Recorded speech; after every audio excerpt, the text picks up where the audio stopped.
to my channel. இன்னைக்கு ஒரு நிமிஷத்துல செய்ய போற குக்கீஸ் எப்படி செய்யறது அப்படினு பார்க்க போறோம். இது நார்மலா OTG அவன்ல தான் குக்கீஸ் எல்லாம் செய்வாங்க. ஆனா ஒரு நிமிஷத்துல குக்கீஸ் செஞ்சு முடிக்கணும் அப்படினா கண்டிப்பா உங்க வீட்ல மைக்ரோவேவ் அவன் இருக்கணும். சோ அவன் அப்படி இருந்துச்சு அப்படினா உங்களுக்கு ஈவினிங் ஸ்நாக்ஸ் ஆயிடுச்சு அப்படினா கவலையே இல்ல. நீங்க ஸ்ட்ரைட்டா போய் ஒரு குக்கீஸ் போடலாம். அதே மாதிரி இப்போ நான் சொல்ல போற மெஷர்மென்ட் வந்து 2 குக்கீஸ் வர அளவுக்கு தான் இருக்கும். உங்க வீட்ல நிறைய பேர் இருக்காங்க இல்ல இன்னும் உங்களுக்கு ஜாஸ்தியான குக்கீஸ் வேணும் அப்படினா என்னோட மெஷர்மென்ட்டை டபுள் இல்ல ட்ரிபிள் பண்ணிக்கங்க. இது வெஜிடேரியன் வெர்ஷன், நம்ம எக் எதுவும் சேர்த்த போறது இல்ல.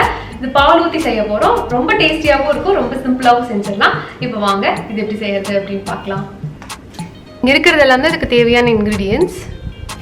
முதல்ல 2 டேபிள் ஸ்பூன் வெண்ணெய் இது ஒரு பவுல்ல சேர்த்திடலாம். இதை நல்லா ஒரு 30 செகண்டுக்கு பீட் பண்ணிக்கலாம். அப்புறம் ஒரு 2 டேபிள் ஸ்பூன் ப்ரௌன் சுகர் எடுத்திருக்கேன். இந்த வெண்ணெயும் சர்க்கரையும் நல்லா சேர்ற அளவுக்கு இதை கலந்து விட்டுடலாம். இது கூட 1 டேபிள் ஸ்பூன் பால், அதையும் இப்போ நல்லா கலந்து விட்டுடலாம். நம்ம எக்லெஸ் வெர்ஷன் செய்யறதுனால இதுக்கு பைண்டிங் ஏஜென்ட் பால் மட்டும்தான், அதனால கண்டிப்பா பால் ஆட் பண்ணிக்கோங்க. பாலை மட்டும் ஸ்கிப் பண்ணிடாதீங்க, இல்லாட்டி வந்து நம்மளோட குக்கீஸ் வந்து உதிர்ந்து போயிடும். இது கூட 1/4 teaspoon vanilla extract, 5 tablespoon மைதா அதையும் உள்ள சேர்த்திக்கிறேன். கூடவே ஒரு பிஞ்ச் உப்பு,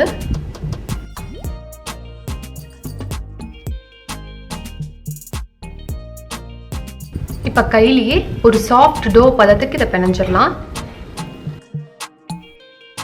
இது ரொம்ப போட்டு பிணைய தேவையில்லை. இந்த மாதிரி சாஃப்ட் டோ பதத்துக்கு பிணைஞ்சா போதும். ரொம்ப ஒட்டுற மாதிரி இருந்துச்சு அப்படின்னா கொஞ்சமா மாவு சேர்த்திக்கோங்க, அப்ப சரியாயிடும். நான் ஒரு பார் சாக்லேட் எடுத்து அது இந்த மாதிரி சின்ன சின்னதாக கட் பண்ணி வச்சுருக்கேன். இப்போ அதையும் உள்ளே சேர்த்திடலாம்.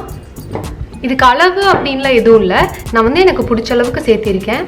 இப்போது இதை நான் 2ஆக பிரிக்க போகிறேன்.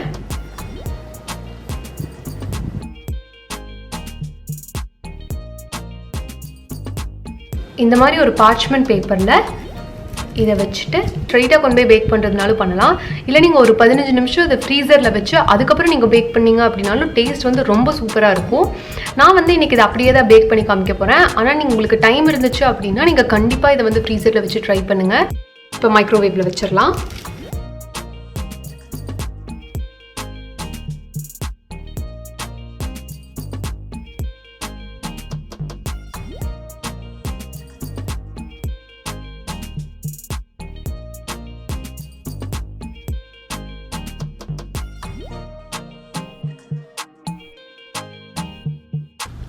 இது பார்க்கறதுக்கு பேக் ஆகாத மாதிரி தான் இருக்கும், ஆனா ஆற ஆற இது நல்லா கிறிஸ்பியா ஆயிடும்.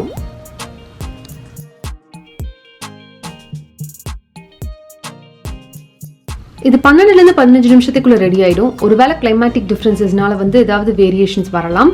ரெடி ஆயிடுச்சு அப்படின்னா நல்லா ஹார்ட் ஆயிடும், தொட்டு பார்த்தாலே நம்மளுக்கு தெரிஞ்சிடும். நம்மளோட 2 குக்கீஸும் இப்போ சூப்பரா ரெடி ஆயிடுச்சு.